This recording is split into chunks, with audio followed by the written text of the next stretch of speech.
ପିଛୁଳି ଗ୍ରାମରେ ଜମିଲା ଟୁସୁ ମେଳା।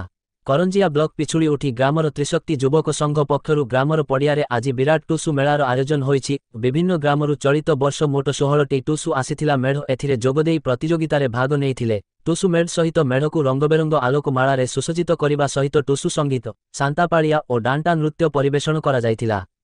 ଟୁସୁ ପ୍ରତିଯୋଗିତା ସହିତ ଗ୍ରାମାଞ୍ଚଳଭିତ୍ତିକ ଅନେକ କ୍ରୀଡ଼ା ପ୍ରତିଯୋଗିତା ହୋଇଥିଲା। ଏଥିରେ ଛୋଟବଡ଼ ବାଳକ, ବାଳିକା, ପୁରୁଷ ଓ ମହିଳା ଭାଗ ନେଇ ମନୋରଞ୍ଜନ କରିଥିଲେ। ଅତିଥି ଭାବେ କରଞ୍ଜିଆ ଏନ୍ଏସି ଉପାଧ୍ୟକ୍ଷ ସ୍ୱରୂପ କୁମାର ପରିଜା, ବରିଷ୍ଠ ଓଠ ଓକିଲ ବିଶ୍ୱଜିତ ଚୌଧୁରୀ ଯୋଗଦେଇ ଖେଳାଳିଙ୍କୁ ଉତ୍ସାହିତ କରିଥିଲେ।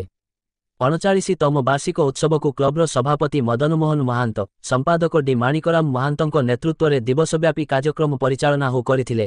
ଯୁଧିଷ୍ଠିର, ଅନିଲ, ଯଶୋବନ୍ତ, ଦିଲୁ, ମାନୁ, ପ୍ରତାପ, ରମା, ନୀଲୁ, ତାପସ ସମେତ ସମସ୍ତ ସଦସ୍ୟ ଯୋଗ କରିଥିଲେ। ରାତିରେ ରଙ୍ଗାରଙ୍ଗ ଝୁମର ନୃତ୍ୟର ଆୟୋଜନ ହୋଇଥିଲା। ଚଳିତ ବର୍ଷ ପ୍ରାୟ 25,000ରୁ ଅଧିକ ଲୋକଙ୍କ ସମାଗମ ହୋଇଥିଲା। କ୍ଲବ ତରଫରୁ ଶ୍ରେଷ୍ଠ ଦଳକୁ ଦଳ 25,000, ଦ୍ୱିତୀୟ ଦଳକୁ 22,000 ଓ ତୃତୀୟ ଦଳକୁ 20,000 ଟଙ୍କା ପୁରସ୍କାର ରାଶି ବଣ୍ଟନ କରାଯାଇଥିଲା। ମୟୂରଭଞ୍ଜ ଜିଲ୍ଲା କରଞ୍ଜିଆରୁ ବି ଦିବ୍ୟେନ୍ଦୁ ଶେଖର ଅଙ୍କ ରିପୋର୍ଟ।